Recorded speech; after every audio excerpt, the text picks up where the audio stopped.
Coach, can we start with a roster update here? No Derek Brassard today. He'll be there tomorrow. Yeah, it's just a little thing happened during the game, and we thought it was safer to keep him up. So he'll be there morning skate tomorrow. What is your game day roster going to look like tomorrow? Well, we have to wait and see with Clayson. So he had his hearing. Well, we don't know. And Condo's going to be in. And Jamal's still not ready, and Smitty a few weeks, so not ready. So it'll be the same forwards, and it'll depend on Clayson for defenseman. How difficult is this stretch right now for the team? I mean, a lot of guys talked about. I'm not having a stretch today. I'm having a practice day today. But they talked about being fragile, and is that a good way to describe this team right now when they get down? The confidence. Well, you get confidence. You get confidence with over time when you have results on a regular basis, and even lately we've been we had some games at home that we won, and the minute we got on the road, we took Tampa on, and that should have been a positive in our minds, but really because we lost it, the perception all of a sudden it wasn't as positive as it really was. And then we played a good game against Florida. We lose 1-0. Their goalie played great. We couldn't score that goal, but really we played a very good game. But in a normal setting, this would still be, hey, you know what? Played a good game on the road. We didn't win, but we were right there. So things become bigger and worse because you're thinking of the past. And so for me today, you're asking me how I feel today. Hey, we prepared the practice. We had a video before the practice. We practiced exactly what we needed to. Tomorrow morning we're going to do the morning skate we need to have, and we're going to prepare exactly for Columbus. And I'm not going to play yesterday's game, and I'm not going to play 10 games that we played before that, because that's exactly how you stay stuck and you don't move forward. And if I don't do that, then there's no way the players can do it. I'm the one that leads in that respect, and.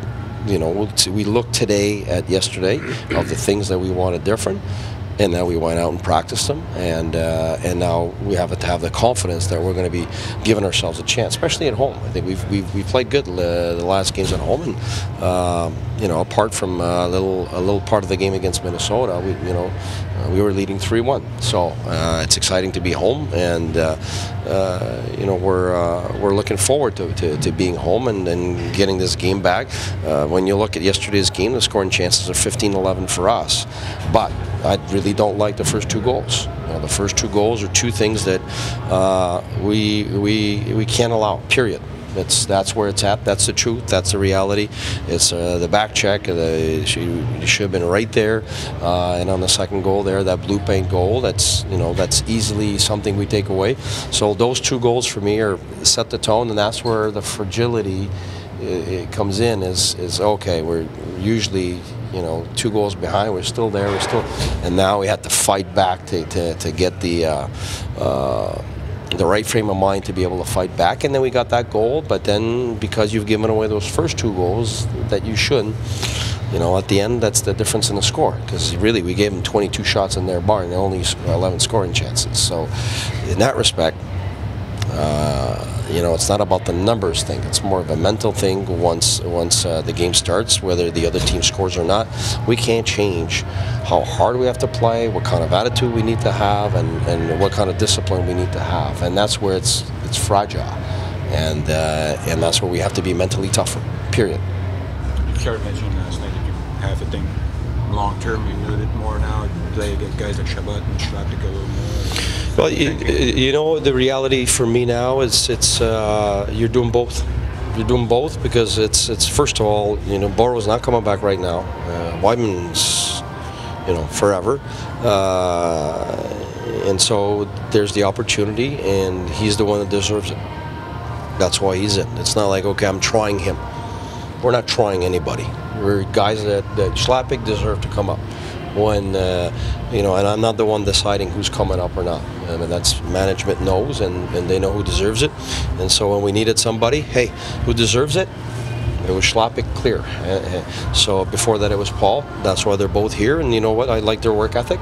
Are they making some mistakes here and there? Yeah, but I'm looking for work ethic. I'm looking for attitude, work ethic, and discipline.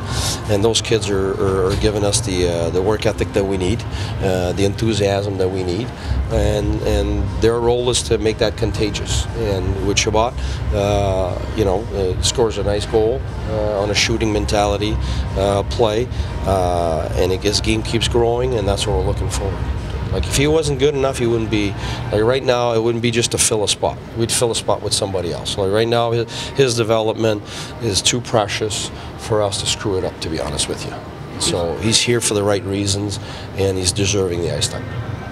Based on what we saw at practice today, is it safe to assume Schlappick has earned the right to play maybe with different players? Could be. I might change my mind for tomorrow, but that's what I wanted for today, just to see what it looks like.